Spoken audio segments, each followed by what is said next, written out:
Hello and welcome traders once more to Trading Algo Strategies. We're going to go ahead and give you guys a little bit of a overview on the strategy and indicator that we're offering. Now, off the bat, guys, the specs page has more in-depth information on the strategy and indicator. I highly recommend that you read through that. It'll have more of an explanation of to what each signal consists of, and it'll make it easier for you to understand the strategy. In the follow-up videos, you will see how these strategies and indicator are put into play, which will help in essence understand better how to use it. But let's go ahead and just dive into it and take a closer look at the strategy. The first thing that you'll notice is going to be the signal strength. The signal strength is only applicable for buy, sell, strong buy, and strong sell signals. Therefore, it will also affect your deviation signals. Now, you can read a little bit more about that in the specs page, but the settings numbers range between 1 and 50. Signal strength works best at different time frames. A higher number is not necessarily a better signal. So signal strength is designed to look for certain trends and volume movement in the background. Using the strategy, you'll be able to see what strength works best for certain time frames. For example, at a 4-hour time frame, a signal of 10 might be best, while at a 15-minute time frame, a signal strength of 30 might be best. So go ahead and use the strategy to see what signal strength works best for you.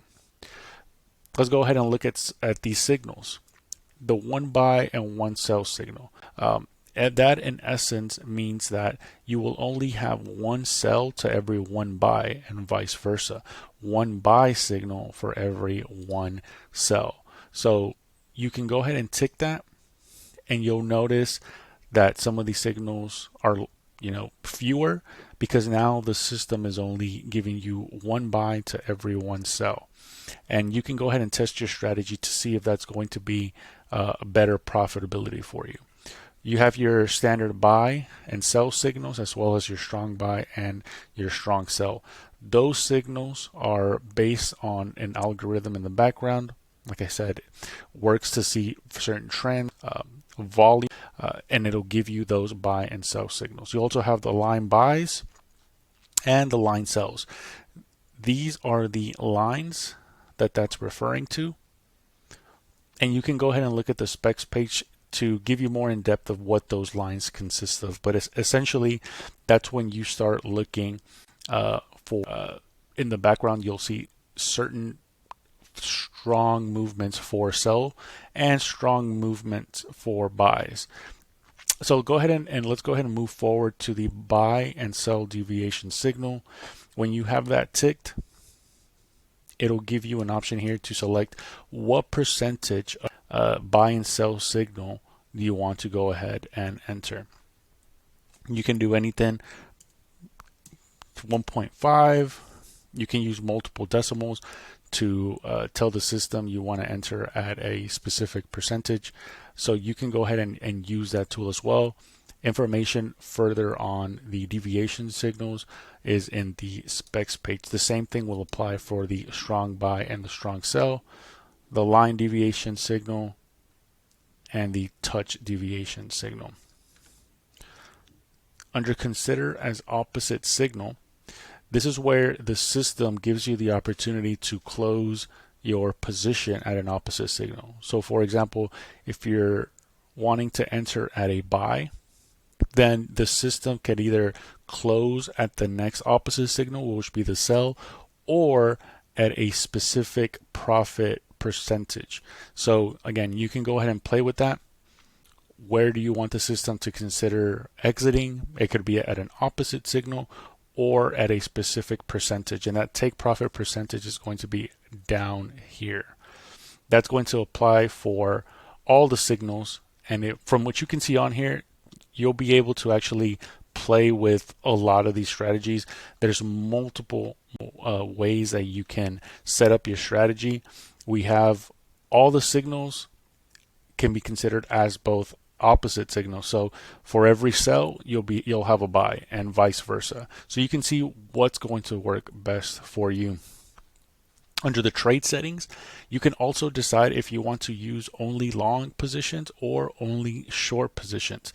You can choose to just use the buy and sell. You can choose to use deviation signals, or you can use a combination of all of them.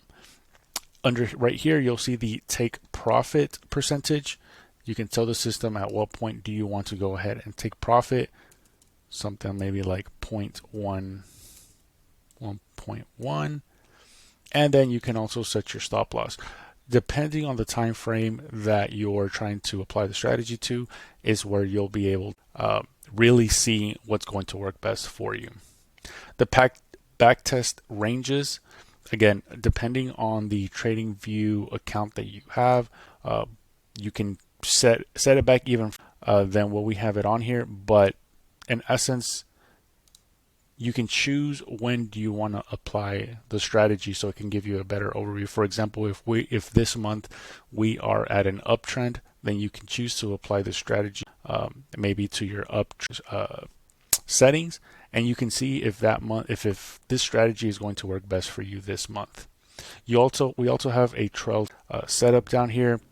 At this moment, I'm not really using this setting too much, but you can always choose to use it yourself. Taking a look here now at the indicator. The indicator is basically going to do everything that, or give you signals that you had applied to the strategy. So for example, here the signal strength, once again, and you can choose what signals you're going to want. For example, if you also want to use deviation signals, you can, or you can opt out from using them. You go to your alert, and you'll notice on here that you can choose, depending on what you saw on the strategy that works best, what profitability you wanted to use. Then you can choose which signal you want to apply.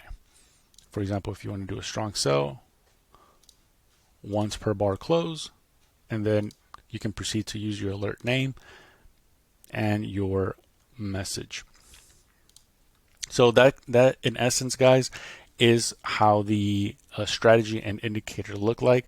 Once again, the specs page has a more in-depth information on what each one of those signals and settings consists of, but I wanted to take the minute to go ahead and show you how it actually looks on the graph.